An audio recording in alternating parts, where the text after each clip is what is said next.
can. Was that our break? That's our break. Are we going to do any more giveaway? When? We'll do a giveaway at the end before we break for lunch. How about that? Got it. Okay. I do have a video for you. You what? But before Cheryl gets started, I do have a video for you. Okay, very good. Okay. Welcome back from our commercial break. We are now to the next section of Unit President Resources. And Cheryl Lawhon, he is our Vice President this year.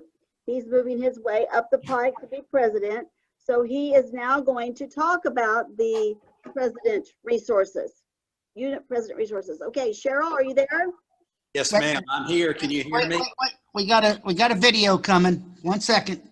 Okay, yes, and you'll love his voice. He's very Southern.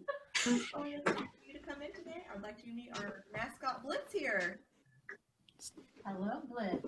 I'm a new unit president. Do you have anything that will help me to know something about what I'm supposed to be doing? Absolutely. We just created our new unit president handbook, and Blitz here has it. It has all the resources you will need for being a president. This will be wonderful. Guest starring Julia Platt. Yes, that's our new treasurer, isn't it? No, yeah, treasurer, yes. Okay, Cheryl, it's your stage. Take it away. First off, this is my chance to be in front. First chance I've had to say thank you to the organization for allowing me to serve as Vice President. I'm excited to be here. You all are a wonderful group. I've learned to love MRTA and what you stand for and what you're trying to do for the teachers of the state of Missouri. Not a greater bunch of people anywhere on God's earth. God bless all of you. I'd like to ask a question as we can. I'd like to recognize all of the people who are first-time presidents that are on. So if you're a first-time president, would you hold your hand up and let me scroll through to see how many there are and you've never served before? How many first-time people? Hold up your hand, please. Okay. 2, 3, 4. 5, Cheryl, or do you have more than that? I thought I counted 6 unless I'm... That's okay, 6 will work. 6 is beautiful, and I thank you for doing that. Thank you very much for doing that. I don't want to really bore you. Those of you that are seasoned, you know what's in this book, and Sarah, you all did a wonderful job in putting this together, and kudos to you for all of your hard work, because it is a wonderful tool that you can have. And yes, I am an old Alabama boy, and yes, I do speak with a Southern drawl. And they once told me in Carthage that if I tried to make an obscene phone call, I'd breathe with that dumb accent and people would know who it was. So let's take a minute or two for those of you who are new. I'd rather you have a moment or two to thumb through. If you have any questions, come back to us and let us answer your questions. I don't want to take a lot of time. One of the things that I thought was very important that you look at and be aware of is your regional areas. Be aware of the region that you're in. At the bottom are your contact people. These are your vice presidents. They are the key to your future. I don't know how else to say that. If it had not been for Vicki Orr, I would probably be 6 foot under. And of course, there are a lot of people in Carthage that probably wish I was 6 feet under. On the back of that are the actual local units that are in your area that become very vital to you in knowing who your links are to. From there, I skipped over and tried to mark some things. Communication with the state level is on page, I'm on page 24 for those of you who are following along. This is very important. The state can only do what we communicate with them about. But Sarah and Jim and all of them do a wonderful job of helping us. But it's one of those things, you know, you got to ask for help before you can get help. And they're there to help us. And you all take advantage of them because they have been such a blessing to me. One of the things that I really appreciate on 25 is, where do I start? I was one of these that I came back into Missouri after being gone for 20 years. And I was lost. I will be honest with you. But this is a vital tool. The planning sessions, all of that. One of the things that I noted in here that I really felt was important is over on page 28, especially for you new presidents. This gives you a time frame of what is due and when it's due for you to the office and all. There are a few of these that are already passed in this year that we're in. This wonderful 2020 was such a crazy year for all of us, but 2021 is a new beginning for all of us, and we're going to do a great job. And Arlita is I don't know how you're doing it. I don't have enough hair to pull out, but I would pull out what little bit I've got to do that. But this calendar of events, very important to you new presidents, but it gives you a guideline to go by. So please take that tool and it help. I also marked on over on page 37. 37 is so vital, especially to you new people and to us old. I shouldn't use that. Seasoned is the right word. To us seasoned presidents, this is our phone to action program. Folks, we need so strongly to get our locals involved. And that's one of my things next Monday with my local. I am going to do my best to get them involved in this because it is easy. I've used it. It is just a click away. Honestly, it is just a click away from getting to your legislators and telling them how we feel and what we need to work on. Very vital for you. This book is a wealth of information. I would say when it gets 16 degrees below and you need something to read, this would be it, but we've had that this year and we don't need any more 16 below degree, that's for sure. Also, for the new people, at the back are all your forms. The forms that you need are very important. Sarah and them are great, the whole office staff, about mailing presidents the stuff, but in case you were to run, like some of us, it gets put in the wrong file and you need to file it, it's all here. There's stuff about the MRTA. And Karen does such a wonderful job and did such a wonderful job explaining to us about MRTF and all. I'm going to say, are there any questions? I don't want to prolong this. I don't like hearing me talk. I need to shut up. Keep it simple, stupid. So I need to kiss and get out of the way. But are there questions from any of you about this that Sarah or one of us can answer at this time? Would entertain questions now. Mr. Jim. May I make a few comments, sir? You most certainly can. Hey, unit presidents, I just want you to realize how important the local unit is to MRTA. You're the ones that keep us influential. You're the ones that keep us increasing our membership. You are the ones out there. All politics is local. You make this association work. So I cannot express to you enough how grateful we are to you, and especially to those leaders of the units that actually take it on and try to keep things moving. We're going to work very hard in the next year and the upcoming years to help the local unit become stronger and get more involved. And you're going to hear about that in a little bit. But I want to mention one form, I guess it is. It's called the Unit of Excellence.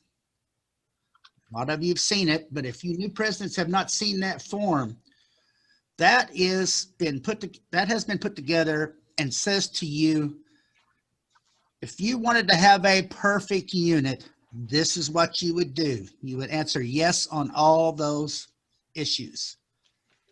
So it's kind of an outline of the perfect MRTA unit. So I bring your attention to that because that really is what we want you to do, if you can. Also, I would like to say, and we just talked about this a little earlier today, local units, sometimes we get stuck in doing things like they've always been done, right? That's human nature. So what I want to remind people is that these new retirees that are 50 something, they have different attitudes than some of us older folks in today's world. And when you retire at 52, 55, you're probably working somewhere, doing something else. It might be farming, might be banking, who knows? So I would ask you to have at least one meeting a year as a dinner meeting, and make it a big deal where you can try to reach out to your new members, to your new retirees, these people that are younger, somewhere kind of cool, somewhere that might have a glass of wine if they wanted it. I would just encourage every unit to have at least one meeting a year in the evening, 5 o'clock, right after work, because we gotta realize that these new retirees are probably working. They're probably working somewhere. They're too young to go home. So I wanted to make those points, Cheryl, and I thank you for letting me do that. And thanks again, units. You are it. You're the cat's meow for sure. Jim, one thing, when you mentioned the Unit of Excellence program in the forms start on page 60, 61 in the President's Handbook. Very good. Thank you. Yeah, and the form that is in the handbook, it says right at the top, this is not the form. The form has been changed due to COVID, and so we haven't updated it for 2020 yet. That will come out soon. But I just want to point out, we have a question in the chat. It's a good question too. It says, how do I get a list of the school districts I need to meet with? We are SEMO, and I can find a list of counties we serve, but many of our small schools cross county lines. So that is actually something we are going to start pushing. An idea we're going to start pushing this year is that we would like your regional vice president, your regional membership chair, and all the unit presidents to get together and assign school districts to units so that we know every school district is being covered by someone. The state office is not going to do that for you because we don't know enough about your area. So it's something that you'll need to get together and do on your own. But I would like to just suggest everybody, regional vice presidents especially, you would be in charge of this, get together with your regional membership chair and all the unit presidents to assign every school district in your region to a unit. And on that being said, with Zoom, that should be pretty easy to do. You can call the office, we'll set you up a Zoom meeting, and you can spend a half hour kind of talking it over and making sure every school district is covered. Right, and we will send you a list of every school district in your region. We will gladly do that. We have that here. We do have that. We just don't have it broken down by unit. Region 10 has already done this. They are our guinea pig. It was their idea. They set it up, and we thought that was great. And so we're just kind of trying to get that idea out to other regions now. Well, and each unit or each region should have one of these little books, shouldn't they, Sarah? Yes. Missouri School Directory 2020-21. Mhm. That really helps let you know where they are and who to contact. That this is a Bible. Where did that come from? This came from the office. Well, we sent it to regional vice presidents, Yes. regional membership chairs, Yes. and MRTA board, I believe. So not Yes. everyone has that. Everyone should have this. No, Not everyone has it. Well, but every Region should have one. right, every Yes. region. Right. we have some But extras. Nancy, Sarah, do we-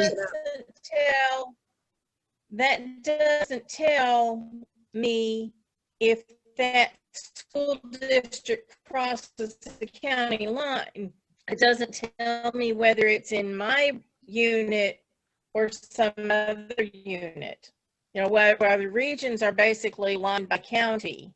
Right. And so it does help the county at the regional level, but not in the individual unit level.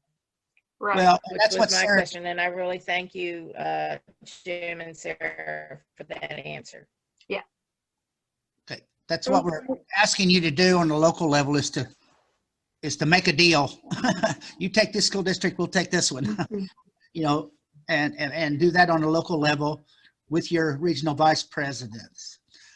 Melinda, Melinda had a question. Melinda did.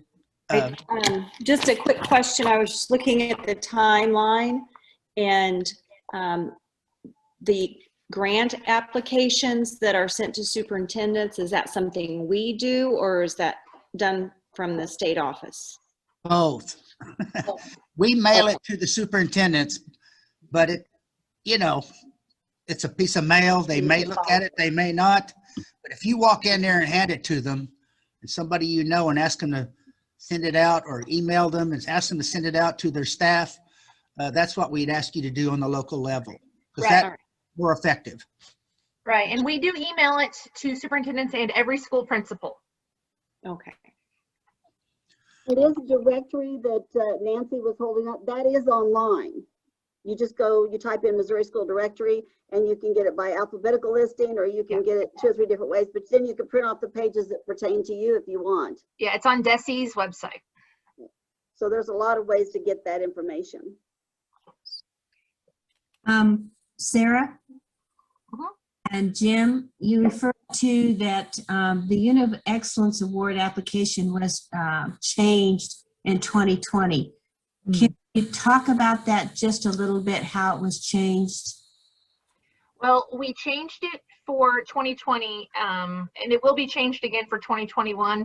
Basically, what we did was we tried to take into consideration, we had a committee that met and made these decisions, but what they basically decided was, because people couldn't meet in person, we tried to take out some of the criteria that required you to meet in person. So it will be changed again for 2021, but no one has made any of those decisions yet, so we don't know what that will be yet. But we do understand that the criteria are too hard to meet with COVID happening. Right. Yeah. And the new application has lines through the ones that we're saying. Right. Right. Sarah, Yeah. I'd like to mention that the Unit of Excellence, the new ones from now on, the region but VP has to sign off on those. So unit presidents need to send those to their region VP, not to the state. Yeah. Right. We sent it to you. Yeah. Yes. Well, our unit does, yes. There was some things that I was kind of questionable about when I sent it to you, Martha, which were kind of in-person things that Unit 10 was not able to perform. And so I kind of had some questions about it. And I don't know if I was as forthright as I wanted to be with it. Because some of them were in person. So I don't know. When you received Tri-Lakes, was there questions that you had about ours? Nope. Okay. Okay. There were about 6 or 7 things that were changed or marked out on that. So yeah, if you have any special questions, yeah, just call up Martha and ask her. Will do.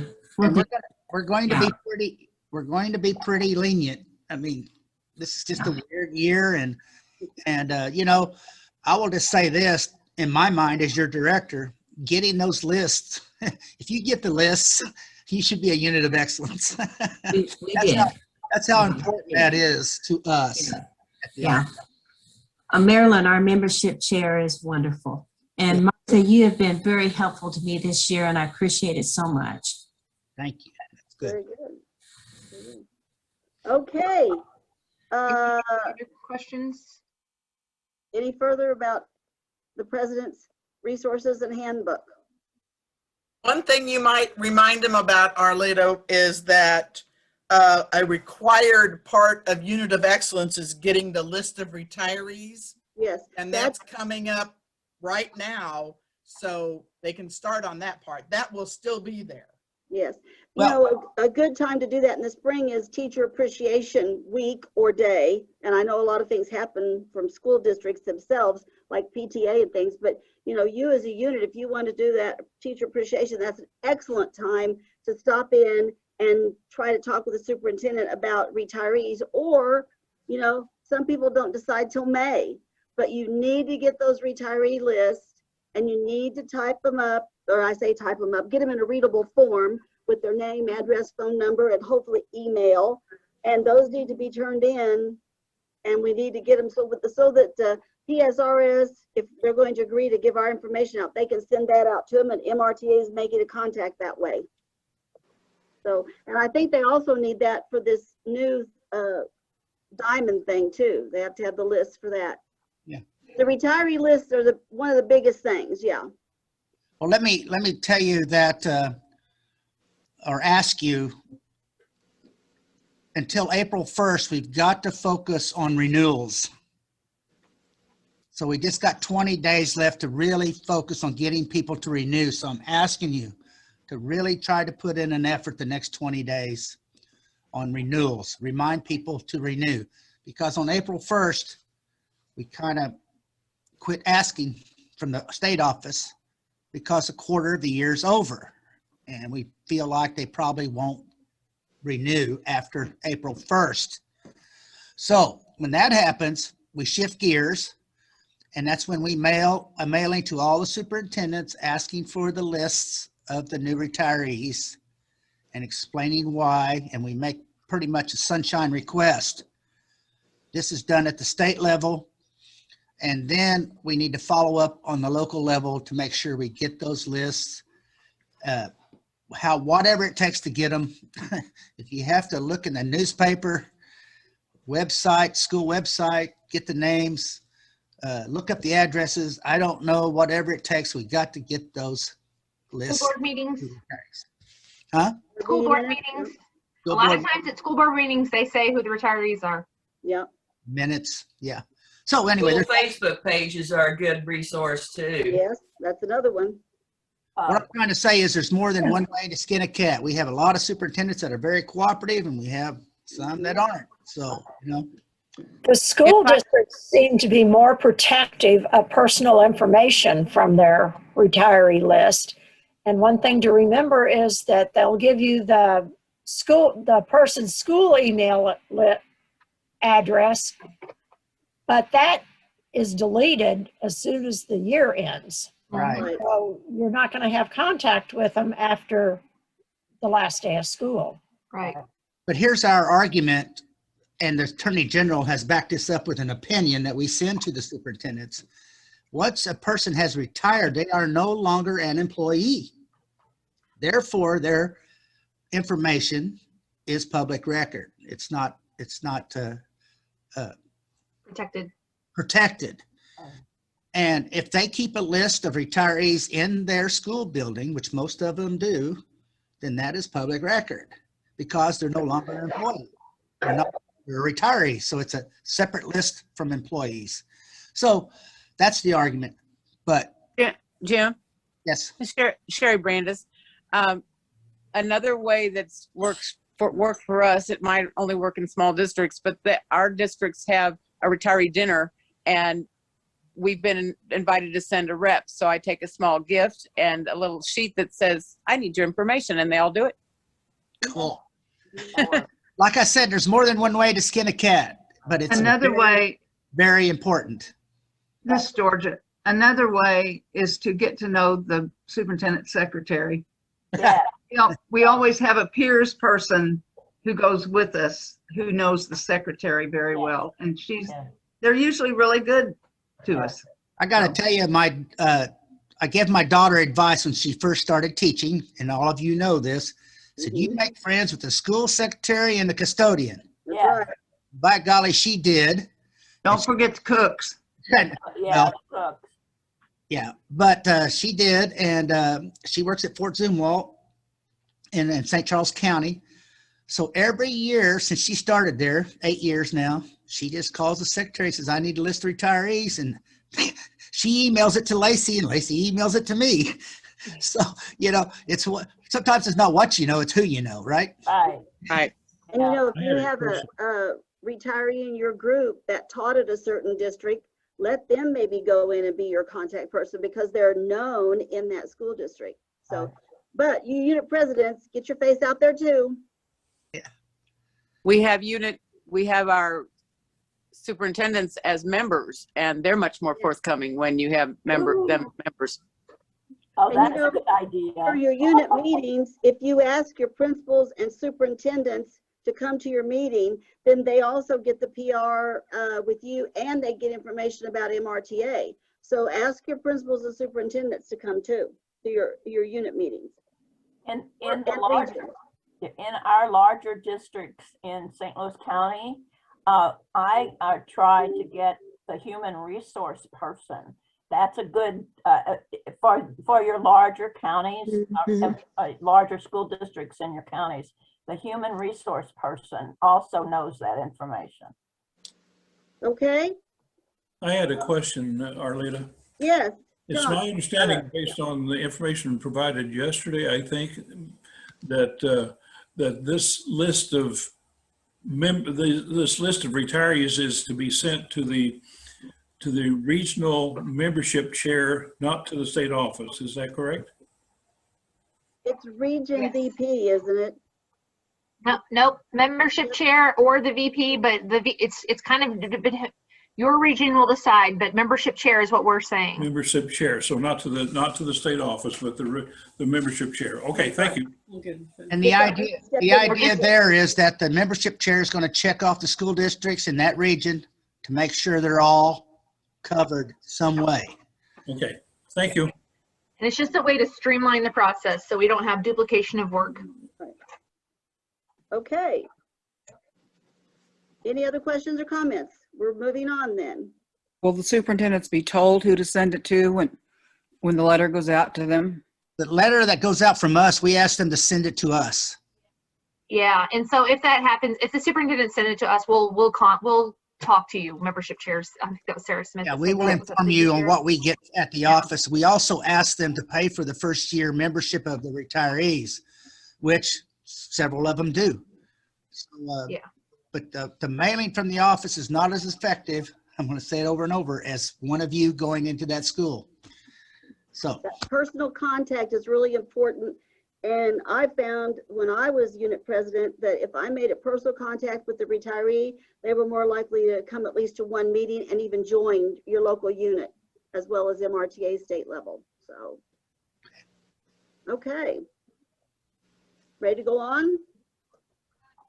One question in the chat is, when does that mailing to superintendents occur? And we usually mail that out on April 1st. Well, I don't know what day of the week that is, but around April 1st. First week of April, let's say that. Yeah, first week of April. That was my point, that on April 1st, we just forget about renewals and get to working on new membership and membership lists. So. Yeah. And if you wanted to take your page 28, if that's not on there, go ahead and put that on there. I thought it was, but maybe it's not. Okay. I want to know what Diane Richardson's eating. It looks good. Oh man, I'm busted. A friend just brought in some chicken fingers or whatever you call them. Oh, chicken nuggets. Oh. Well, I've seen you popping them. They look good. Oh, okay, I'm sorry I didn't bring enough for everyone. I know. Okay, we're going to move on then, everybody, to cash for classrooms. And our new office manager, Kayla, who took Lisa's place, Kayla Otto, is going to explain the cash for classrooms. Madam President, if everybody would like to refer to the last page in their handout, you'll find our MRTA Cash for Classrooms document. And you will notice that it says this is a proposed program. I would like to inform you all that as of Monday, our MRTA Board of Directors approved MRTA Cash for Classrooms. So this is the first year for this program, so we're still working out some kinks. There will be more information to come, so feel free to ask some questions, but on the serious ones, we might have to answer a few of those later. But how Cash for Classrooms works. So this program is going to provide financial support for educators across the state. So how we do that, MRTA is willing to donate up to $15,000 in matching funds. So for our MRTA units, you will be allowed up to $100 in matching funds for a project of your choice. So donorschoose.org, you can go online. This is the local units. You would go online, you can type in your zip code, city and state, and you can find projects within your area that teachers or school educators have put on there for projects that they need funded. So for example, if a music teacher was needing more instruments, they could go on there saying, I need $500 to provide for new instruments for my classroom. As a unit, you could choose to fund that project, and give them up, your amount, that's your choice. But MRTA is only willing to match your amount up to $100. But this is giving you a voice to choose that project in your area. MRTA state office is not making that decision for you. You get to choose that. And it's a great marketing tool for the local units to get out and talk with these schools and all the teachers, potentially recruit new members for their local chapters, as well as for the state office. But other than that, that's kind of what Cash for Classroom is all about. Jim, do you have anything you would like to add?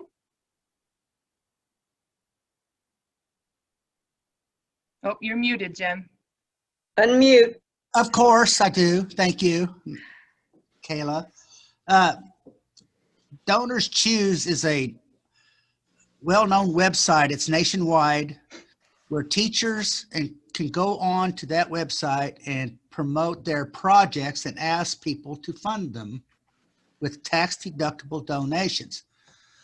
So this is a program that we feel at MRTA, and I feel as your director, will help the local unit to get more involved locally.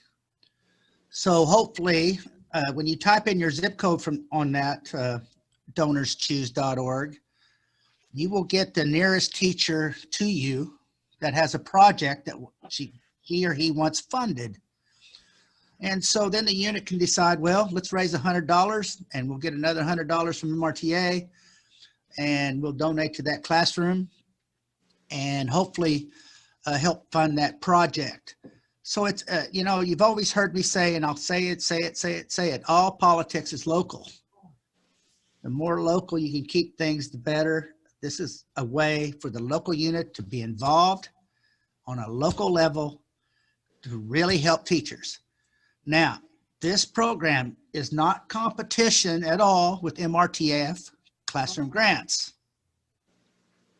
This is in addition to our classroom grants, which are decided by committee from the foundation. This program is all about you, the local unit. You find that teacher, you find that program, you might have 10 to choose from.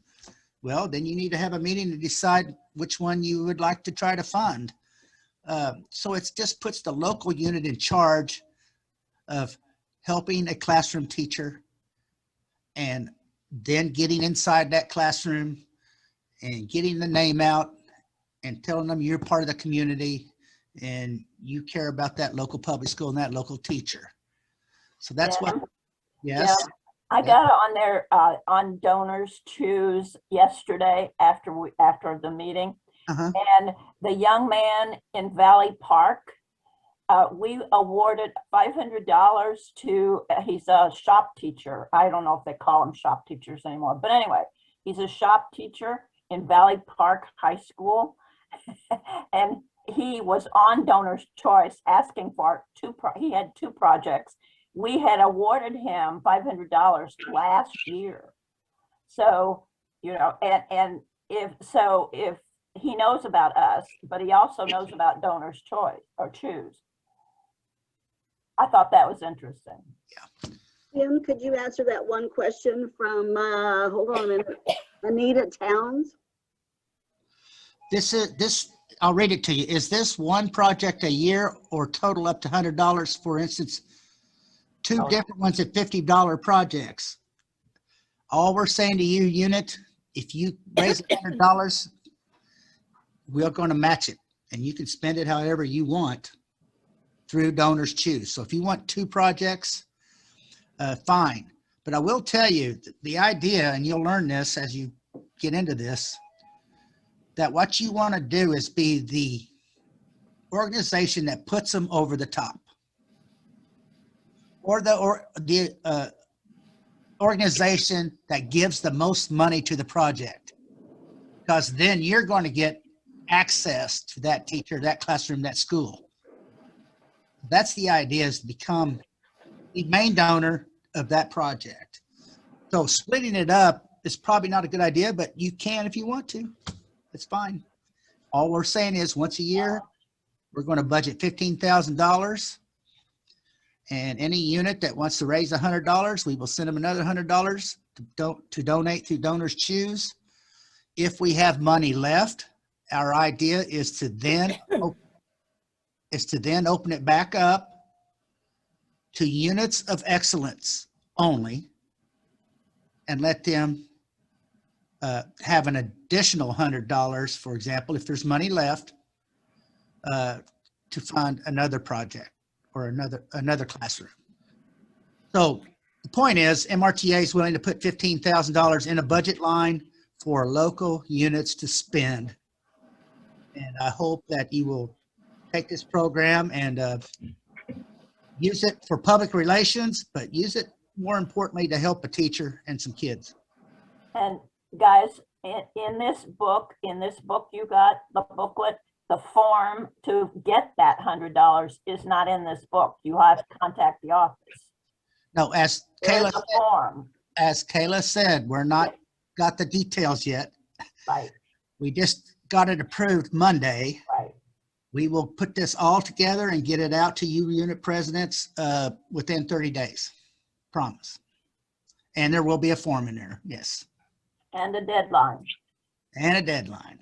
And if you notice, if you look on this, the websites for this stuff, the projects have titles, and then they tell you like how much is needed. So some projects need, 2,000 some odd dollars, some need $135. So go around and look, and I typed in one zip code, but I got schools for several places around, So just check it out. It's a pretty good resource.